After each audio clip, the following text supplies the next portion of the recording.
மத்தேயு எழுதிய நற்செய்தி அதிகாரம் 9 இறை வசனங்கள் 35 முதல் 38 முடிய மற்றும் அதிகாரம் 10 இறை வசனங்கள் 1 மற்றும் 6 முதல் 8 முடிய.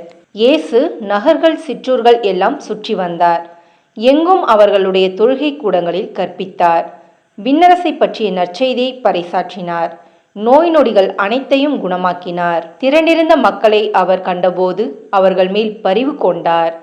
அவர்கள் ஆயரில்லா ஆடுகளைப் போல அலைக்கழிக்கப்பட்டு சோர்ந்து காணப்பட்டார்கள். அப்பொழுது அவர் தம் சீடரை நோக்கி, அறுவடை மிகுதி, வேலையாள்களோ குறைவு. ஆகையால் தேவையான வேலையாள்களை தமது அறுவடைக்கு அனுப்பும்படி அறுவடையின் உரிமையாளரிடம் மன்றாடுங்கள் என்றார். இயேசு தம் சீடர் 12 தம்மிடம் வரவழைத்தார்.